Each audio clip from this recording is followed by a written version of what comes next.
नाज़रीन अस्सलाम वालेकुम, आप देख रहे हैं सियासत टीवी। प्राइम टाइम में आप सबका इस्तकबाल है। मैं मोहम्मद सिद्दीक। सबसे पहले सुर्खियों पे एक नज़र डालते हैं। रेवंत रेड्डी का अहम मुतालबा, MP MLA बनने की उम्र 21 साल की जाए। असम्बली में करारदाद मंजूर करने का ऐलान। इंदिरमा हाउसिंग टावर्स के लिए हेल्पलाइन का आगाज। हुकूमत 5 लाख रुपए की सब्सिडी देगी। खुश नसीबों को 6 लाख रुपए अदा करना होगा। इंदिरमा स्कीम के नाम पर साइबर धोखाधड़ी का खतरा, लोग चौकस रहें। कमिश्नर पुलिस हैदराबाद का इंतबाह। कुकटपल्ली में खौफनाक सड़क हादसा, टिप्पर लारी की टक्कर से 2 नौजवान हलाक, 1 जख्मी, ड्राइवर फरार। तेलंगाना में वोटर लिस्ट नजरसानी का अमल तेज। 73% फार्मों की डिजिटाइजेशन मुकम्मल। हैदराबाद सबसे पीछे। तुलबा को मानने का हुक्म किसने दिया? राहुल गांधी ने अमित शाह को खत लिखकर उठाए कई अहम सवाल। कहा पार्लियामेंट में जवाब देना होगा। बहरे अस्वद में बढ़ते खतरात के पेश नजर हुकूमत ने हिंदुस्तानी बहरी जहाजों के मल्लाहों को मोहतात रहने का दिया मशवरा। नहीं थी सुर्खियां, अब खबरों की तफसील पेश है।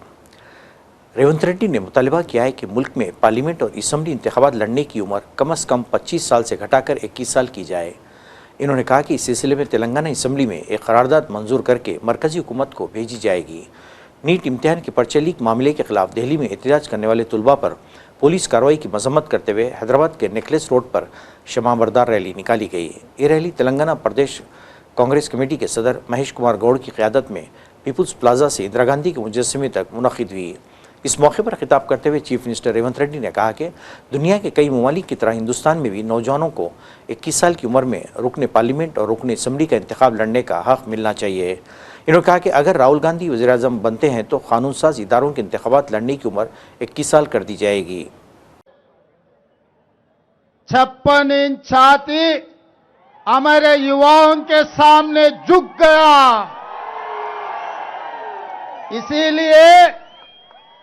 इसीलिए आज हमारे भाई बहनों जनजी के चेहरे पे, आज हमारे जनजी भाई बहनों के चेहरे पे एक विजय दरहास मैं देख सक रहा हूं।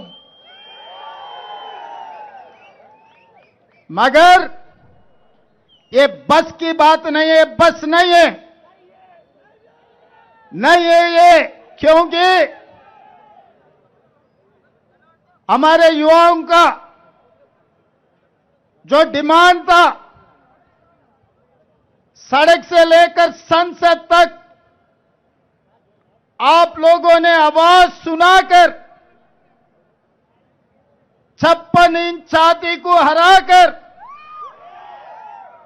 विद्या मंत्री का इस्तीफा देने का मजबूरी करवा दिए। मगर नीट एग्जाम में जो शहीद हुए, इस लड़ाई में, इस जंग में लाखों विद्यार्थियों के खिलाफ जो केसेस लगाए, अभी तक केसेस नहीं निकाला। जो परिवारों के अपने भाई बहनों ने सरकार शिक्षा और परीक्षा में फेल होकर जिनके जान ले चुकी है, उनके परिवार को प्रधानमंत्री जी ने नहीं मिला, मदद नहीं दिए। इसीलिए मैं आप लोगों के तरफ से राहुल जी और खड़गे जी, संसद में जितने इलेक्टेड रिप्रेजेंटेटिव्स है, तेलंगाना राज्य से मैं ये गुजारिश करूंगा कि आप लोग आवाज उठाओ। सोमवार के दिन जितने भी केसेस लगाए, पूरा केसेस हटाना। रियासती हुकूमत ने क्यूर के तहत तामीर की जाने वाले इंदिरमा हाउसिंग टावर प्रोजेक्ट के लिए एक खुसूसी हेल्पलाइन का आगाज़ किया है, ताकि शहरियों को दरख्वास्त के अमल और दीगर मालूमात में आसानी फराहम की जा सके। इस हेल्पलाइन का रियासती वज़ीर हाउसिंग P श्रीनिवास रेड्डी ने इफ्तिताह किया। इन्होंने कहा कि यह हेल्पलाइन सुबह 9 बजे से शाम 6 बजे तक तेलुगु, हिंदी, अंग्रेज़ी और उर्दू ज़बानों में खिदमत अंजाम देगा।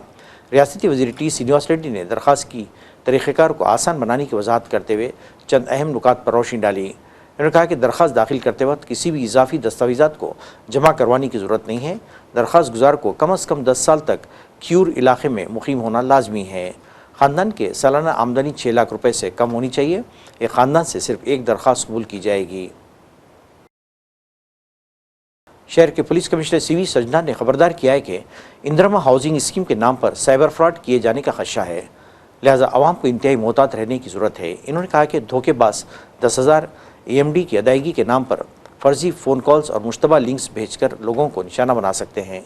अगर कोई शख्स ये दावा करे कि रकम अदा करने पर घर अलॉट किया जाएगा तो इसकी बातों पर हरगिज़ यकीन ना करें। पुलिस कमिश्नर ने कहा कि धोखेबाज ये कहकर लोगों को डराते हैं कि आज ही आखिरी तारीख है और इसी बहाने उनसे रकम हथियाने की कोशिश करते हैं। तेलंगाना में वोटर लिस्ट की खुसूसी जामी नजरसानी का अमल तेज़ी से जारी है। रियासत के 3,38,26,448 वोटरों में इन्यूमरेशन फॉर्मों की तकसीम का अमल 100% मुकम्मल कर लिया गया है। चीफ इलेक्टोरल ऑफिसर के दफ्तर की जानिब से जारी करदा आदाद शुमार के मुताबिक अब तक रियासत भर में 2,49,47,964 फॉर्मों की डिजिटाइजेशन मुकम्मल हो चुकी है, जो मजमूई फार्मों का 73% बनती है। SIR और डिजिटाइजेशन के मामले में हैदराबाद सबसे पीछे है। नीट के ज़रिए MBBS में दाखिले होते हैं। ऑल इंडिया कोटा और स्टेट कोटे के अलग अलग काउंसलिंग होती है। इस ज़िमन में दफ्तर सियासत में खुसूसी प्रोग्राम मुनक़िद किया गया। इस प्रोग्राम में जनाब गौसुद्दीन साहब डायरेक्टर MS एजुकेशन को खुसूसी तौर पर मदऊ किया गया था। इन्होंने इस मौके पर तफसीलात बताते हुए काउंसलिंग के तरीक़ेकार को बयान किया। श्रीमती जया पाटिल और उमर नासिर ने पैरामेडिकल कोर्सेज़ के बारे में तफसील बताई। इस मौके पर माहिर तालीम M. हमीद ने काउंसलिंग के तरीक़ेकार की तफसील फराहम की। Ahmad Bashiruddin retired deputy education officer ने इस प्रोग्राम की सदारत की। प्रोग्राम का आगाज़ क़िरात पाक से हुआ। मोहम्मद मोइनुद्दीन ने आखिर में शुक्रिया अदा किया। इस मौके पर तुलबा और औलिया तुलबा की कसीर तादाद मौजूद थी। फैज़ाम ट्रस्ट ने बशीरबाग वाक़ अपने दफ्तर में इंटरमीडिएट फर्स्ट ईयर और सेकेंड ईयर के मुस्तफ़ीद तुलबा के लिए कामयाब ओरिएंटेशन प्रोग्राम तौजीही प्रोग्राम का इनेकाद अमल में लाया। इस तकरीब का एहतमाम ट्रस्ट के सेक्रेटरी जनाब इफ्तिखार हुसैन, ट्रस्टी जनाब रिजवान हैदर और कमेटी मेंबरान जनाब हैदर अली और जनाब अली हैदर आमिन ने किया। प्रोग्राम में तुलबा के नज़्म ज़ब्त, वक्त की पाबंदी, टाइम मैनेजमेंट, गुफ्तगू की महारत, कम्युनिकेशन स्किल्स और शख्सियत की तामीर, पर्सनैलिटी डेवलपमेंट पर खुसूसी तवज्जो दी गई। एक खुसूसी सेशन के दौरान पैरामेडिकल कोर्सेज़ की अहमियत, दायरेकार, मुख्तलिफ शोबों, फ़वाइद और कैरियर के मौक़े पर रोशनी डाली गई। इस प्रोग्राम का बुनियादी मकसद तुलबा की रहनुमाई करना था ताकि वो आला नंबरात हासिल कर सकें और अपने इंटरमीडिएट की तालीम के आगाज़ ही से मुस्तक़बिल के लिए ज़रूरी महारतें पैदा कर सकें, क्योंकि ये तालीम उनके मुस्तक़बिल के लिए एक अहम बुनियाद की हैसियत रखती है। जब आप ऑफिसर बन जाएंगे और आपके मातहत जो कोई लड़कियां काम कर रहे हैं उनको तो आप नहीं बोलेंगे कि टाइम की पाबंदी करो। आप खुद पहले टाइम की पाबंदी कीजिए और दूसरों को फिर आगे कर सकेंगे। और दूसरी अहम बात, कॉलेज के सेशंस में हम हर बार क्लियरली लिख देते हैं कि parents will not be allowed. उसके बावजूद मैं देख रहा हूँ एक जमे गफीर है बाहर जो अपने बच्चियों को साथ लेकर आ रहे हैं। मुझे समझ में नहीं आता क्यों। क्या यही पेरेंट्स आपको कॉलेज में भी लेके जाएंगे, आपके क्लासरूम में बैठ के ले जाके वहाँ से आपको लेकर आएंगे? तो पेरेंट्स को चाहिए, मैं भी बहुत बाहर बताया हूँ पेरेंट्स को कि उनको तो छोड़ देना चाहिए। जब हम लिखे हैं कि ख़ास तौर पर हाँ स्कूल के सेशंस में ज़रूर हम पेरेंट्स के साथ बुलाते हैं, क्योंकि वहाँ पर पेरेंट्स की ज़रूरत है। यहाँ पर तो माशाल्लाह आप लोग के बालिग हो गए हैं, बड़े हो गए हैं, मेजर हो गए हैं, तो आपको अपनी ज़िंदगी के बारे में खुद सोचना चाहिए, ना कि पेरेंट्स। प्लीज़ ये दो बातें ज़रा आप लोग जहन में रखिए। आइंदा से चीज़ों का मुस्लिम लड़के लड़कियों के रिश्तों का कामयाब 151वां दोबदू सियासत मिलत फ़ंड और इदारे सियासत की जानिब से रॉयल रीजेंसी गार्डन आसिफ नगर में मुनक़िद किया गया। सियासत इंतज़ामी की जानिब से रिश्तों के लिए वालदैन और सरपरस्तों की रहनुमाई अंजाम दी गई। एक ही छत तले लड़के लड़कियों के रिश्तों के लिए वालदैन को यहाँ पर हर किस्म के रिश्ते दस्तियाब थे। इस मौके पर मौजूद मेहमान खुसूसी मुक़र्रिन ने निकाह को आसान बनाने के बेहद तलक़ीन की और माशरे में तेज़ी से बढ़ती बेरहरवी पर काबू पाने के लिए निकाह को आम करने का मशवरा दिया। कसीर तादाद में यहाँ वालदैन और सरपरस्तों ने शिरकत की। तकाज़ों को और उसूलों को जुज़ मरूज रखते हुए आप कोशिशें काविशें करते रहिए आप, क्योंकि पहले ज़माने में था कि ख़ानदान के बड़े बुजुर्ग भी जो क़यामत लगाते थे, लेकिन आज ऐसा माहौल आ गया, ऐसा सोसाइटी के इस नहज पर कायम हो गई है कि हम देखते हैं कि अब लोग मुशाता के इदारों पे जा रहे हैं और दीगर जो कमर्शियल इदारे वहाँ जा रहे हैं। लेकिन रोजनामा सियासत में इन्हीं मसाइल को पेश नज़र रखते हुए जनाब जाहिद अली खान साहब, जनाब तहीरुद्दीन अली खान साहब और जनाब आमिर अली खान साहब, इन लोगों ने, इन हजरात ने मिलकर इस 1995 में इस इदारे को उन्होंने कायम किया है। और ये खालिस मिल्लत इस्लामिया के लिए कायम किया इदारा है, ताकि इस इदारे के ज़रिए से शादी ब्याह के जो फरसुदा जो रसूमात है, जो इसराफ है, जो बेजा जो इक़दार हैं, उसको ख़त्म करने के लिए सादा आसान तरीके से निकाह का फरीज़ा अंजाम देने की तलक़ीन की जाती है। एक तरह से ये इस्लाही इदारा भी है। और खुद जाहिद अली खान साहब ने भी बेजा इसराफ के ताल्लुक़ से उन्होंने सोच समझ कर उन्होंने अपना एक नज़रिया पेश किया, तजवीज़ पेश की कि मिल्लत इस्लामिया में निकाह के तकारीब में, वलीमे के तकारीब में लाखों रुपए खर्च हो रहे हैं और बहुत बेजा इसराफ हो रहा है। हम देख रहे हैं कि वलीमा 40 लाख का, 25 लाख का, 20 लाख का, 50 लाख का, इस तरह के वलीमे हो रहे हैं। हर के इस्लाम हरगिज़ इसकी इजाज़त नहीं देता। इस्लाम तो बिल्कुल तवाज़ुन और इस्लामी जो इक़दार हैं उसको अपनाने की तलक़ीन करता है। तो लिहाजा इस्लाम में आप कोशिश ये करें कि जो इस्लामी तकाज़े हैं, जो उसूल हैं। टाइम्स अस्पताल मैनेजमेंट की जानिब से खुसूसी प्रोग्राम री लॉन्च मुनक़िद किया जा रहा है। इस सिलसिले में खुसूसी तकरीब मुनक़िद की गई, जिसमें टाइम्स मेडिकल सेंटर का इफ्तिताह किया गया और मरीज़ों के लिए यहाँ कम से कम खर्च में इलाज दस्तियाब है। बंजारा में इस मेडिकल सेंटर में माहिर डॉक्टर्स की खिदमत दस्तियाब हैं। इंतज़ामिया ने मीडिया से बातचीत में तमाम मालूमात फराहम की। और मैं कंसल्टेंट हूँ, डायबिटीज़ और ओबेसिटी में मेरी स्पेशलिटी है। मैं MBBS डेक्कन मेडिकल कॉलेज से करा, फिर मैं पोस्ट ग्रेजुएशन मैं डायबिटीज़ और ओबेसिटी जो लाइफस्टाइल डिजीज़ होते हैं वो कार्डिफ यूनिवर्सिटी लंदन से करा। फिर उसके बाद मैं हैदराबाद आया, यहाँ पर मैंने कई फेलोशिप्स किए चेन्नई से। फिर उसके बाद मैंने डिप्लोमा किया है डायबिटीज़ में। और इन 3 साल की मेरी एक रिसर्च रही ओबेसिटी और डायबिटिक पेशेंट्स में मैं किस तरह से उन लोगों को हेल्प कर सकता हूं, जैसे कि उनके इंसुलिन ख़त्म करने में या उनके शुगर के गोलियों को आधा करने के लिए किस तरह से मैं उनका वेट लॉस कर सकता हूं। 5 से 50 किलो वजन मैं लूज़ करता हूं पेशेंट्स का।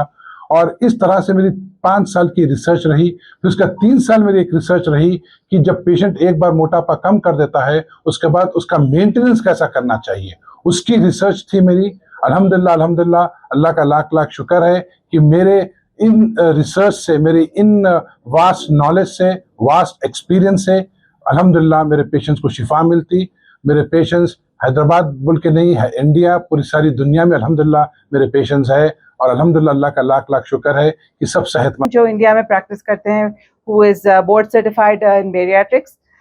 मैं मोटापे को ठीक करती हूँ और उसके रिलेटेड जितने प्रॉब्लम्स होते हैं उसको भी ठीक करती हूँ।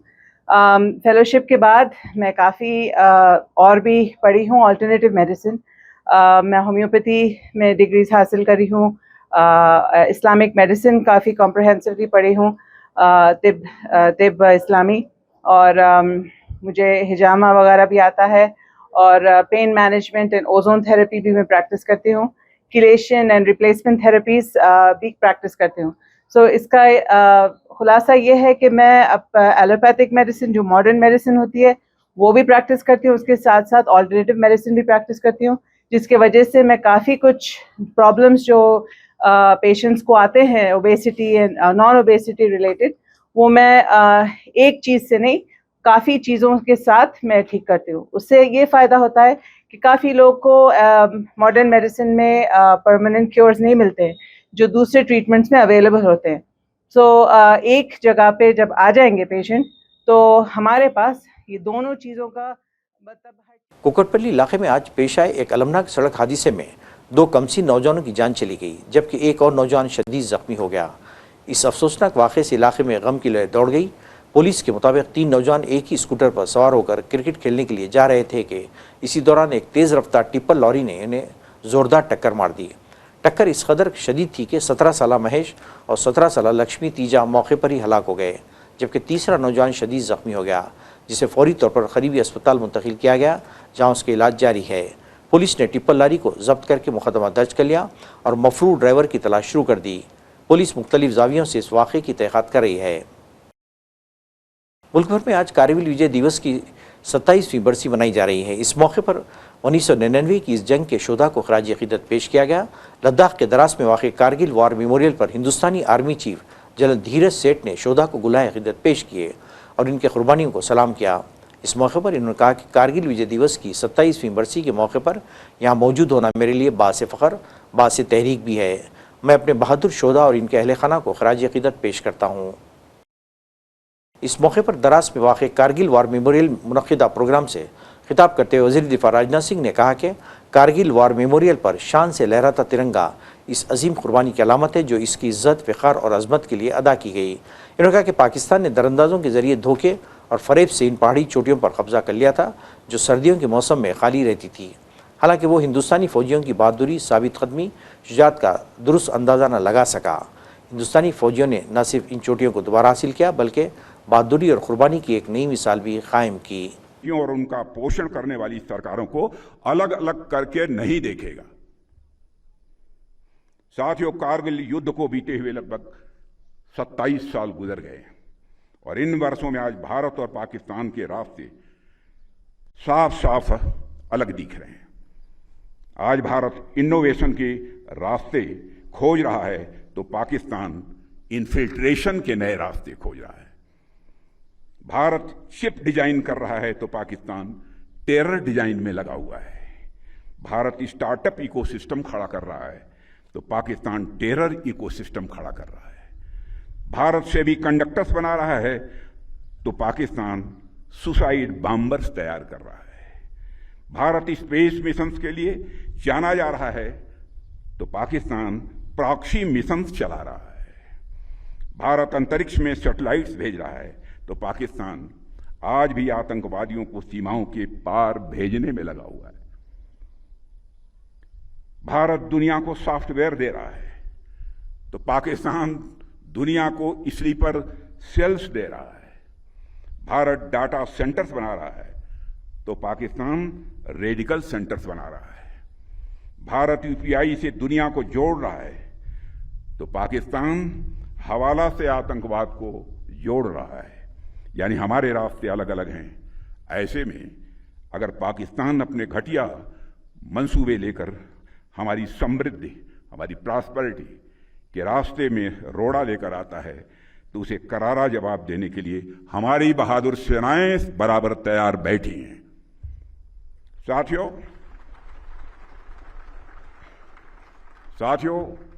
आजकल आप देख रहे होंगे दुनिया के अनेक क्षेत्रों में इस समय कॉन्फ्लिक्ट्स चल रहे हैं।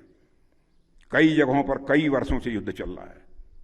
मिडिल ईस्ट और रशिया यूक्रेन में चल रहे कॉन्फ्लिक्ट भी वर्षों से चल रहे हैं। लोकसभा में हिज़्ब इख्तिलाफ के कायद राहुल गांधी ने मरकजी दाखिला अमित शाह को खत लिखकर दिल्ली में 20 जुलाई को होने वाले तुलबा के एहतजाज के दौरान सिक्योरिटी फोर्सेज की कार्रवाई पर संगीन सवालात उठाए। राहुल गांधी ने अपने सोशल मीडिया प्लेटफॉर्म एक्स पर यह खत शेयर करते हुए लिखा, तुलबा को मानने का हुक्म किसने दिया। इन्होंने इल्ज़ाम आयद किया कि पुरअमन एहतजाज करने वाले तुलबा पर वहशियाना तरीके से ताकत का इस्तेमाल किया गया और इसकी जवाबदेही तय होनी चाहिए। बिहार में गुज़िश्ता हफ्ते एहतजाज करने वाले तुलबा के खिलाफ मुकदमा दर्ज किए गए हैं। इस पर तशवीश जाहिर करते हुए बिहार के अपोजिशन रहनुमा तेजस्वी यादव ने इंतबा दिया और पुलिस को 24 घंटे का अल्टीमेटम देते हुए कहा कि 24 घंटे के अंदर अगर तुलबा पर लगाए गए मुकदमात वापस नहीं लिए गए तो फिर वो दोबारा एहतजाज के लिए मजबूर हो जाएंगे। इन्होंने रियासत की बीजेपी सरकार को इंतबा दिया कि वो तुलबा के मुस्तकबिल के साथ खेलने की कोशिश ना करे।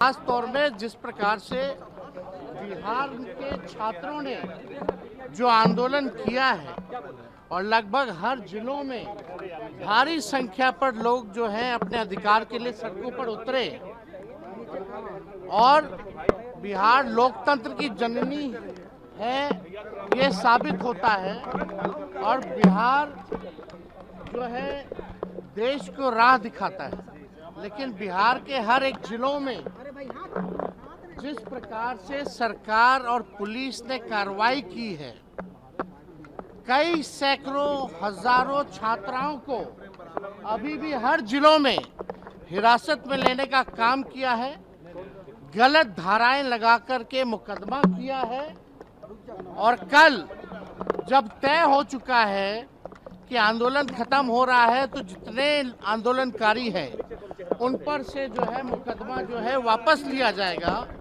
लेकिन बिहार में जबरन जो है केस करके लोगों को डाला जा रहा है जेलों में। हमारे कई एक विधायकों को भी उठाया गया।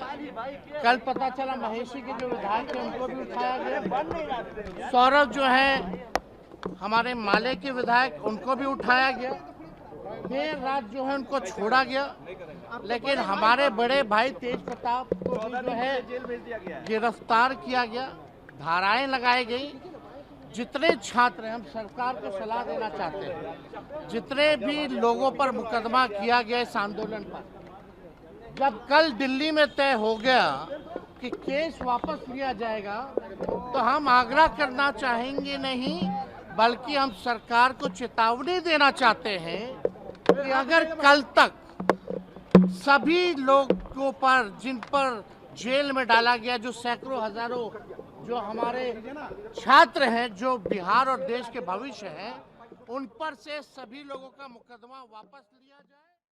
काकरोच जनता पार्टी ने हफ्ते को नीट इम्तिहान के मामले पर जारी अपना एहतजाज फौरी तौर पर वापस लेने का ऐलान करते हुए कहा कि हुकूमत ने पार्टी के तमाम मुतालिबात, जिनमें वज़ीर तालीम धर्मेंद्र प्रधान का इस्तीफ़ा और तमाम मुजाहिरीन के खिलाफ दर्ज FIR वापस लेना शामिल है, तस्लीम कर लिए हैं। CJP ने इस मौके पर जंतर मंतर पर एहतजाज करे तुलबा से अपील की कि अपने अपने घरों को लौट जाएं। नाज़रीन, आखिर में सुर्खियों पे एक और नज़र। रेवंत रेड्डी का अहम मुतालिबा, MP MLA बनने की उम्र 21 साल की जाए, असम्बली में करारदाद मंजूर करने का ऐलान। इंदिरा हाउसिंग टावर्स के लिए हेल्पलाइन का आगाज, हुकूमत 5 लाख रुपए की सब्सिडी देगी, खुश नसीबों को 6 लाख रुपए अदा करना होगा। इंदिरा स्कीम के नाम पर साइबर धोखाधड़ी का खतरा, लोग चौकस रहें, कमिश्नर पुलिस हैदराबाद का इंतबाह।